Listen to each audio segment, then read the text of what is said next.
Hey everyone, this is video 3 about infant care in the infant room. So, I want to talk about the older infants. Last time I talked more about the younger infants, but now I want to talk more about the older infants. I want to talk about the food that you introduce at this age. I say between the ages of 10 months and maybe 13 months of age. You should start with finger foods for these babies. So, they should be, of course, they're past the soft, baby food. So they should be introduced to finger foods. Now, you can do, as far as finger foods, you can do those puffs, those little Gerber puffs. Those are good. Soft like meatballs and peas and chopped up like berries. You could do berries, mashed potatoes. That's not the soft food, not finger food, but you know, and like pancakes. You can cut like chop up pancakes for them and bananas. I think you should stay away from, when it comes to food, stay away from corn. Corn is not easy to digest with babies. They swallow it, you know, and then it comes out in their diaper. They can't easily digest it at all. So, start with finger foods. Something they can grab, and pick it up and feed themselves. And start with soft foods like, meatballs and little chopped up bananas and chicken. You could do chicken. Chicken is good, just make sure it's chopped up. Stay away from things like peanut butter and grapes.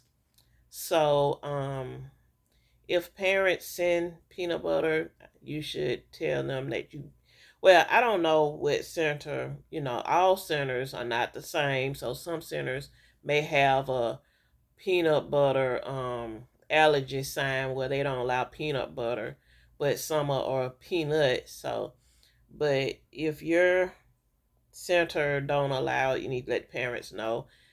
But children shouldn't eat peanut butter. I mean, small infants shouldn't eat peanut butter because, first of all, because of allergies. Second of all, because they can get choked when you mix peanut butter with bread. It's hard for them to like swallow that, and it can cause it can be a choking hazard. Also, don't give them nuts because they can't chew the nuts. So that's another choking hazard. Um, Moving on with the older children, well, I like to talk to you about shoes. Um, Babies at this age should start wearing shoes. If they're not already, should start, because they're interested now in standing up and walking. So it's good to have those little walkers where the babies stand behind and push it, and you as a teacher, you can stand behind them and to just make sure that he or she doesn't fall. And so they could just push it. It'll help them with their motor skills, large motor skills, and teach them, how to coordinate their legs for them to walk. And they should start wearing shoes at this time. So, the shoes will support their feet. And the good shoes are those little white walking shoes. Those are very popular, been around for years. And a lot of children I had, the last babies I had, they were wearing those Ked shoes. Those were very popular. So Keds and the white walking shoes. I don't know the name of them. They've been around forever. So yes, those shoes are really good shoes. And another thing, in the last video, I didn't talk about different types of clothes you should ask parents to bring. At this age, children probably not having as many blowouts. Are they? They did when they were younger, but they are still need to have their clothes changed. And I've had babies in the past where the parent will send them to the center with an overall type outfit. What I mean by overall, They have no snaps, no buttons, no zippers, nothing. So you have to pull the outfit down, starting from the shoulders, all the way down to their feet to change a diaper. And then when you change the diaper, you have to do it all over again, starting with the feet and put it all the way up over their shoulders. This was so annoying, especially when you have to change a baby 4 or 5 times a day. So yeah. So when babies do this, make sure you tell the parents what your wishes are, because I know in other video I told you about the babies, the little girls that would come with the long gowns and dresses on all the way to their ankles, and they were pretty, they were fancy, but it prevented them. The dresses prevented them from crawling and moving around the way they wanted to, because the dress was always getting in their way. So this is what communication is with parents. You just have to let parents know, because some parents don't know. They don't think of. I don't think parents really think about it. They think it's a cute outfit and they're gonna send it, and they don't realize sometimes the cute outfits are headaches. But you should just let parents know. Another thing I want to talk about is glove use. When you are wearing when you are wearing gloves to change, change the diaper, you're wearing gloves. Make sure you always wrap the diaper in the gloves. This is to cut down on odor. Have you ever been to a daycare center, when you walked in and the first thing you smell is the smell of a bunch of dirty diapers? I've walked in to daycares, and who is like hit me right in my face, like, okay. So yes. So make sure you wrap those diapers in those gloves and toss them. It will keep the odor down a lot. But some people in childcare do not know this, believe it or not. They do not know. I've seen people change diapers and they just get the dirty diaper, just throw it in the garbage, and I'm like, oh no, we cannot have this room smelling like poop.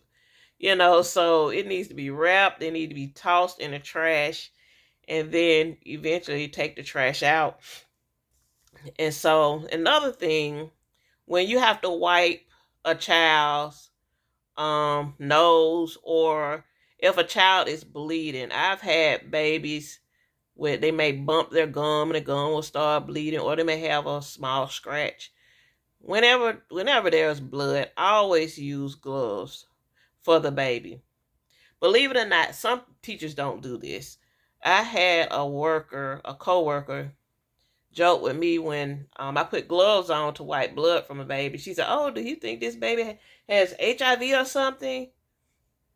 I was like, "I don't think he does, but I don't know." I mean, I'm not gonna take the chance. That's the purpose of gloves. So you have people that they don't they don't a lot. They're in daycare, but they don't know a lot of stuff about child care. It's like, because some people make it a career, some people make it their it's their job, and you have some people that come in to daycare and they'll just work there for a few months and then they'll leave, and they don't know much, because it's like, oh, I'm gonna come there, play with babies, make a little money, and then they get burned out in 3 or 4 months, and they don't really know much about daycare or the rules, and when you follow the rules, they look at you crazy. But anyway, so yeah, so this is the main things I want to talk about. Oh, another thing I want to talk about is the sippy cups. At this age, they're starting to use sippy cups. So I know a lot of babies are still stuck on their bottles. So when you want to introduce a sippy cup to them, first of all, try not to get something too fancy. Try to get something simple. I've seen parents come in with the most fancy sippy cups, and they're not starter cups. They're cups that a 3-year old would have, and it's like a regular sippy cup for a 3-year old, not a sippy cup for a 10-month-old. So, make sure the parents have the right type of sippy cup. Just the one with the little I guess, sprout on it. Nothing fancy, not the ones with the little ring, or I mean, I don't know. There's different types. I don't know. I guess it depends on what babies like. I've seen babies drink out of straws, the cups with the straws. So I guess it depends on what the baby likes. But I think it's just easier to get those the little cheap cups, and let them start with that. But so lots of babies don't like starting with sippy cups. They love their bottles, but with the sippy cups, you could pour, instead of pouring milk in there, you pour a little juice in there in the cups and let them, like, drink it and get a little taste of it. I know some people don't like giving babies juice, but I think just a tad bit is okay. I don't think it's gonna hurt them. Just so they can get used to the cup. Um so yeah, and let me think of something. I had to write stuff down. I was kind of tired of trying to freestyle. A lot of and wipe babies' hands. I think I said this in another video. I always wipe the children's hands because they get dirty. They like, I've seen babies stick their fingers in other babies' mouths. They do a lot of stuff, but yeah, so also just communicate with the parents. If you don't like something, like you don't like a certain outfit a child wear, and you think it's just kind of gets in the way, just let the parents know. You can say it in a nice way. You don't have to say it in a mean way. So yeah. And I think that's about it. I think I touched on everything. So at this age, oh, and another thing, just talk to the children. At this age, a lot of these babies are starting to talk. They're using words like no and boy and mommy or ball, and but I think no is probably one of their favorite words, and ball, that's probably the favorite words. They like to say mama too, and dada. That's another thing. And so yeah, so I think that's about it. All I can think of. That's all I can think of right now. At this age, they're learning a whole lot of things. Some of them are learning signs. They know how to do like simple signs. Of course, they don't know all of them, but thank you and please, that type of stuff. So, all done. That's another one. So yeah, so they like to learn. They learn very fast at this age. They love reading books at this age, or pretend to read books. They love to do sing Wheels on the Bus. They love Wheels on the Bus. And Baby Shark. I think those are very popular. So yeah, you can have fun with these babies at this age range, at this age.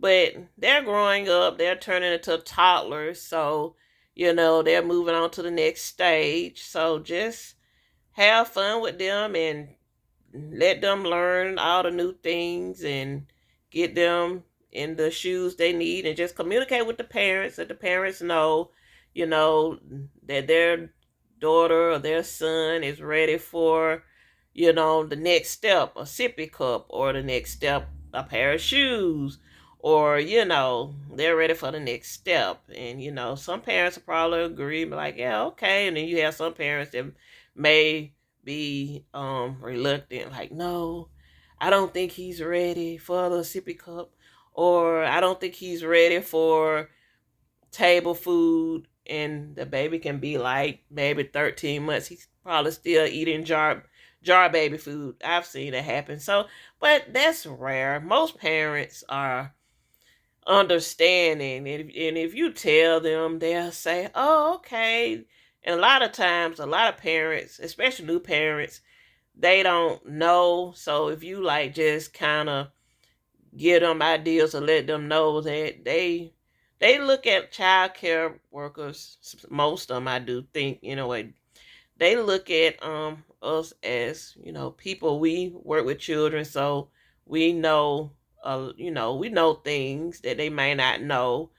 Some of the parents are very, I said most of the parents are very understanding, but there are some that they just think we don't know what we're talking about, but that's just rare. So, but yeah, just talk to the parents. Like I said, most of them are understanding. If you think that child's ready for food, just say, hey, I think he's ready for food, or she's ready for shoes, or just let them know and communicate with them. But anyway, this is the infant 3 video, the third infant video for the older infants. I think I covered everything. Yeah, so yeah, but that's about it. So I'm gonna end it here.